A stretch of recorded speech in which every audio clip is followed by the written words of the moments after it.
Maintenant, entre nous, les Hutus aussi, on a un autre problème. Les produits de la guerre. Le Rwanda a fait une bonne casting. Quand ils ont pris le pouvoir, ils ont choisi ceux qui ne pouvaient pas arriver au top. Ils ont fait rentrer. Je ne veux pas citer de nom, mais il y a des gens qui étaient chefs de service et quand on a fait 1+4, ils se sont retrouvés ici des DG. Il y a ceux qui se sont retrouvés des ministres. Pourquoi à Kinshasa on a l'impression que les Hutus, les Tutsis congolais sont un peu inféodés aux Rwandais, font un peu allégeance aux Rwandais? Pourquoi les gens ont peut-être cette image-là? Parce qu'à la fin de la journée, le Congo a trahi le Hutu congolais. Quand vous voyez la création de RCD, il n'y a aucun Hutu. Parce qu'ils avaient du mal à convaincre les Hutus de le faire. Mais à la fin de compte, c'était question que Kinshasa ne vous aime pas. Et personne n'est venu sauver le Hutu congolais. Il y a la guerre à Bunagana. Le Bunagana, les gens pleurent la terre. Ils ne parlent pas du citoyen congolais qui est Hutu. On pleure la terre. Gomatom, je dis ça devait tomber. Pourquoi? Tant que c'est seulement le Hutu qui meurt, on pleure la terre. Et c'est ça. Le Congo a trahi le Hutu congolais. Mais le Hutu congolais n'a pas trahi, pas encore, le Congo. Parce que si vous voyez M23, il a fait combien de mois à Rutshuru? Jusqu'aujourd'hui, il n'arrive pas à... Même si Kagame aujourd'hui commence à parler de Tutsi, il ne parle plus du rwandophone, parce qu'il en a marre de fouetter le Hutu congolais, qui ne veut pas être l'esclave. Qui ne supporte pas la domination rwandaise. Non, mais c'est vous, dans vos têtes, dans votre psychose, qui le dites. Nous, qu'est-ce qu'on peut faire? On ne peut rien faire. Quand je dis ça, je le dis au niveau d'être tribal. Mais à la fin de la journée, que tu me stigmatises, j'en ai rien à foutre. Je vois le Balouba qui sort, l'Angola qui rentre. On se taquine. Mais tellement la géopolitique, hein? C'est ça notre rôle, système de jeu. Ça fait que tout le monde est tiré de gauche à droite. De fil en aiguille, on a fait de nous des gens à détruire leur propre pays. C'est là que c'est un problème, quoi. Nous sommes en train de commettre parricide.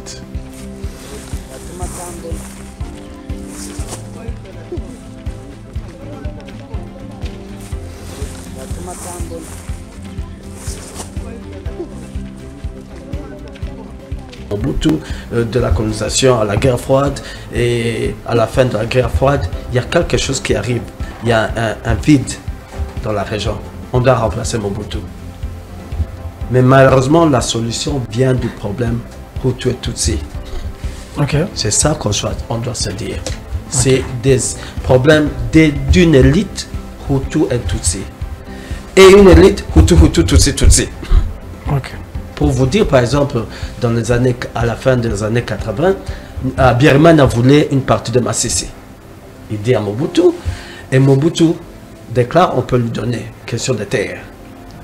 Mais il y a un Hutu qui est président de l'Assemblée du Kivu, qui refuse d'inscrire sur l'ordre du jour. Ce sujet, ça passe pas. Birimana appelle Mobutu pour dire, ah, il y a ton petit là qui m'a boudé. Et le petit se retrouve aussi ici au Kinmazière, à la prison, qui le sauve de la pente. Le petit en question s'appelle qui? Mon père. Ok. C'est lui qui s'est arrivé. Un Hutu. Le professeur c'est qui moi? Oui. Un Hutu qui a failli être tué par un autre Hutu rwandais pour des intérêts du Rwanda. Le problème de terre, ce n'est pas clairement le problème. Tutsi, Hutu, c'est plus complexe dans sa complexité. Et les gens qui comprennent ça, c'est pas la ligne, c'est culturel, mais ça revient sur le plan de la domination économique de la région. Ces conflits Hutu-Tutsi dans l'Est. Par exemple, il y a un contrat global qui dit quand vous avez un président Tutsi au Burundi, il y aura toujours un président Hutu au Rwanda. Dès que ça devient... Et dans les deux pays, ce sont des minoritaires. Mais il y a un contrat global qui existe. Le problème qui vient au Congo, c'est le problème du Hutu congolais. Ça s'est passé à la conférence nationale. L'identité congolaise qui ne comprend pas que les intrigues mondiales économiques entrent dans ces problèmes Hutu-Tutsi, et c'est un problème des capitaux. Par exemple, quand les Quand l'armée rwandaise entre à Goma, vous savez ce qu'ils ont fait en premier? Tuer tous les commerçants Hutus. Ils sont massacrés. Ça, c'est en quelle année? 96, 97. Ils Pendant ont l'Afdel. tué Afdel. Pourquoi? Parce que ce sont les mêmes commerçants Hutus qui étaient congolais. C'est eux qui soutenaient Abiyarimana. Ok. Ce sont les intrigues des opportunistes.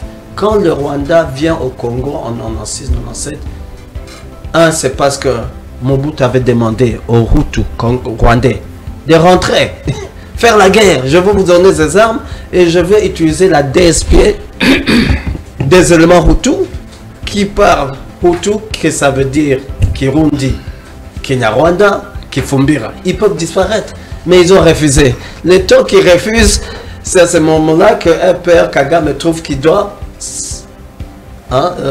les réduire. Mais ça tombe aussi dans les intérêts des Occidentaux qui disent il y a Mobutu qui est en train de mourir, qui est vieux. Comment on va remplacer Mobutu? Et le Rwanda le trouve la solution. Le Rwanda, quand on veut dire que le Rwanda c'est juste un courtier des compagnies étrangères, non. Le Rwanda a trouvé pour sa politique de développement où trouver l'argent. Ça résout son problème sécuritaire, mais aussi pour son développement. Et tant qu'on ne réduit pas, tant qu'on ne comprend pas ça, que depuis l'indépendance, on n'a pas un problème d'identité. Moi, je suis Hutu congolais. Je m'en fous de ce que les gens disent.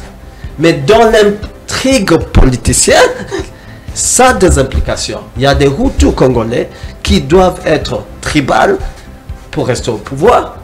Il y a des Tutsis qui doivent être tribales pour jouir de retombées financières. Vous avez les Banyamulenge qui sont Tutsis.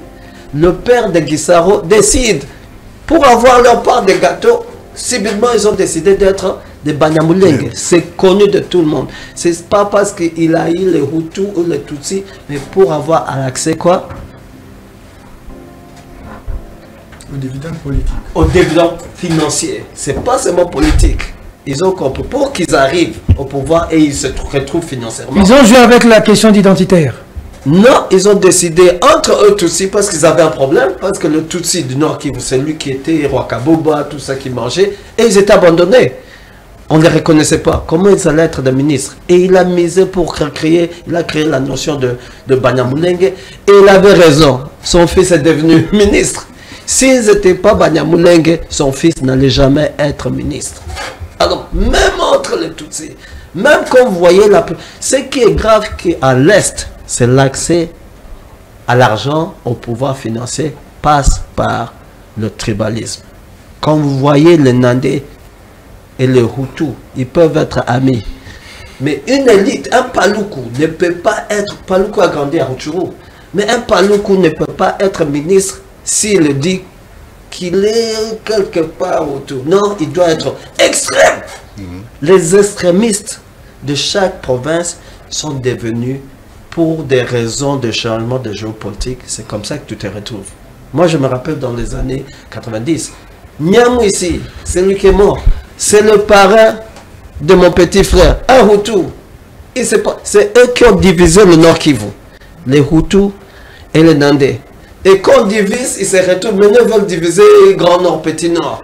Parce que tout c'est avec le temps, l'extrémiste de ceux qui ont gagné le nouveau pouvoir, qui n'étaient pas les amis de Mobutu, on allait sur l'extrême. Et les RCD, tout ça, ce sont des opportunistes. C'est seulement un écosystème qui change et les gens comprennent qu'est-ce qu'il faut faire pour garder le pouvoir. CNDP, M23 vient de CNDP.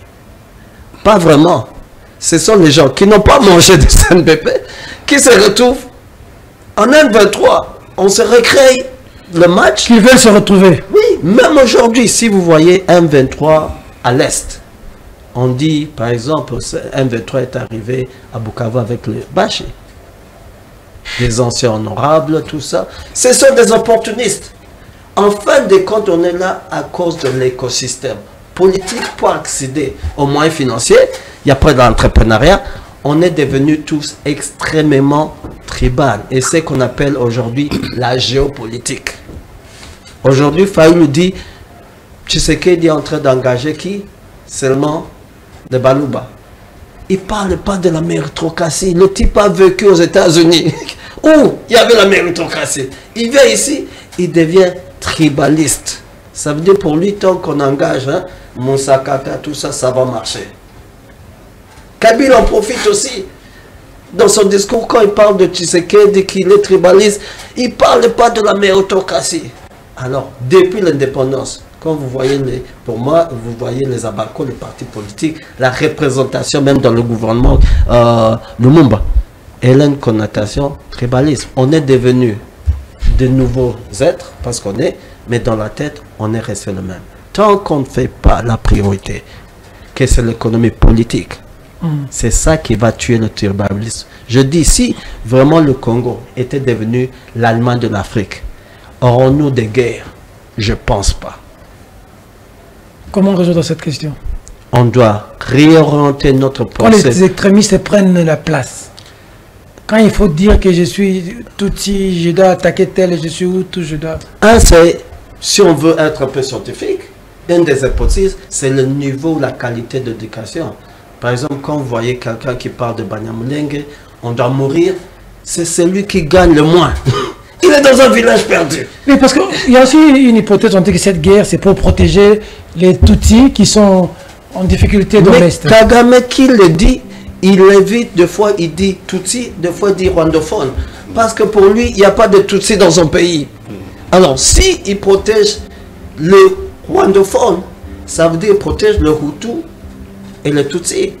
Mais au Congo, les Hutus comme moi disent, on n'est pas rwandophone, tu ne peux pas nous coloniser, on est Congolais. Alors il parle de Tutsi qui est en contradiction de son même pays où, selon lui, il n'y a pas de Tutsi, il n'y a pas de Hutu. Chez lui, il dit qu'il n'y a pas de Tutsi, il n'y a pas de Hutu. Non, si vous le dites... Il n'y a pas d'Ntoi, ils sont Tutsi, Hutu, Ntoi. Ils sont rwandais, et si vous osez le dire, vous êtes arrêté. Mais chez nous, il le dit... Donc là-bas, si vous osez dire que tu es Tutsi, tu es Hutu, on t'arrête. Ouais. Donc tu es Rwandais. Tu es Rwandais, impossible. Mais chez nous, il dit qu'il protège les Tutsis. Pour des raisons de politique économique, et même les Rwandais le savent, le comprennent, ils peuvent le dire ailleurs. Parce que ça nous profite. Et la politique du Rwanda, c'est devenu brûler le feu. Comme ça, le gibet court de mon côté et je les attrape plus facilement. Parce qu'ils n'ont pas les moyens de coloniser le Congo. Il n'y aura pas de balkanisation de la RDC. Il n'y en aura pas? Non, c'est un fantasme. Ah bon? C'est un fantasme. Mais tant qu'on le répète, ça risque de prendre forme. Regardez aujourd'hui tous ces, quand je dis en général, les paniqueurs. M23, les Rwandais prennent Goma, une partie du Nord Kivu, une partie du Sud Kivu. Ils n'ont pas encore pris toute une province, mais on crie, Tshisekedi doit négocier en position de faiblesse. Comment ça? Moi, je ne vois pas, je ne comprends pas comment on dit que Tshisekedi, le plus mal, c'est comme si lui aussi, il y croit. Qu'il est en position de faiblesse. On n'a pas pris le Nord Kivu. On n'a pas pris le Sud Kivu. On a fait des places. Mais aujourd'hui, on dit que le président, il ne peut pas résoudre le problème de la RDC. Pourquoi? On est en position de faiblesse. Je n'arrive pas à comprendre. Mais c'est aussi, c'est l'intrigue. On a tellement l'intrigue politicienne en RDC que ça prend le dessus sur le développement de notre nation. Même notre système de sélection, la loi électorale, il n'y a rien de développement économique. C'est pour satisfaire les intrigues. Question directe. Ouais. Est-ce que vous n'avez pas aussi l'impression d'être stigmatisé, vous les Hutus? Non, moi du côté de Kinshasa. Moi je stigmatise les gens. J'ai des amis qui, je suis allé à l'internat Bandodou, qui sont du bas Congo. Hein? Aujourd'hui on passe à bas Congo central. Qui sont de là-bas, mais on le taquine toujours, qui sont de l'Angola. Moi j'ai un ami, chaque fois que je le vois, je dis il est centrafricain. C'est comme ça, on en riait. Mais je suis devenu adulte. Et je commençais à comprendre. Personne ne me stigmatise, on en rit. Pati Katanga me taquine tout le temps. Mais j'en ris. Mais c'est parce que ça ne me profite pas directement. Ou je refuse que ça me profite sur le plan financier. Mais je comprends les jeux. Je suis enfant maison de là-bas. L'extrémisme, l'attaque politicienne pour arriver au top. Vous avez un Kambere. Il est PPRD. Mais il est Mundande quand on parle Kivu. C'est un frère, on blague, mais dès qu'on se retrouve sur le terrain, lui il est Nandé, je suis Hutu. Mais maintenant, entre nous les Hutus, si on a un autre problème, les produits de la guerre, le Rwanda a fait une bonne casting. Quand ils ont pris le pouvoir, ils ont choisi ceux qui ne pouvaient pas arriver au top. Ils ont fait rentrer. Je ne veux pas citer de nom, mais il y a des gens qui étaient chefs de service et quand on a fait 1+4, ils se sont retrouvés ici des DG. Il y a ceux qui se sont retrouvés des ministres. Les M23, bon, le M23 n'est que l'arrière-petit-fils de l'AFDL. L'AFDL conçu par les Américains dans le plan après-génocide, parce qu'il faut fermer basse sur les minéraux congolais. Et il ne suffit pas pour les minéraux congolais que nous créions seulement les groupes armés, mais il faut aussi faire main basse sur le gouvernement congolais, que nous puissions avoir la gestion même de la République démocratique du Congo, appelée Zaïre à l'époque, pour qu'on puisse y extraire à vil prix ce dont les Américains ont besoin. Et les Rwandais, les Ougandais et les Rwandais, les Ougandais et les Burundais à l'époque ne sont que les garçons de course. Ne sont que les garçons de course. Des courtiers. Des courtiers. Ils n'ont pas été associés à cette planification. Mais on leur a réservé une étape où on aura besoin d'eux parce qu'eux doivent faire les sales boulots. Et donc, on nous emmène ici pour défenestrer Mobutu. L'armée du Rwanda, l'armée de l'Ouganda et l'armée de Burundi pour défenestrer Mobutu, afin qu'on puisse cette fois-ci, à part la création déjà, morceler des groupes armés qui vont contrôler sur le terrain au profit des multinationales américaines et européennes. Et il faut aussi prendre le gouvernement congolais comme ça. C'est la totalité, c'est l'exploitation de minéraux congolais, minéraux critiques dont on a besoin pour la puissance des États-Unis.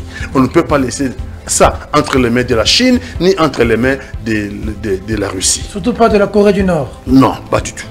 Pas du tout. Et donc, AFDL arrive ici, dans la JBCR de l'AFDL, vous avez quelques Congolais. Oui. Parce que quand ils ont commencé à venir, quand ils ont quitté après la réunion de l'Emera, quand ils ont pris quelques villages vers le nord Kivu, le sud Kivu, les Congolais sont réticents.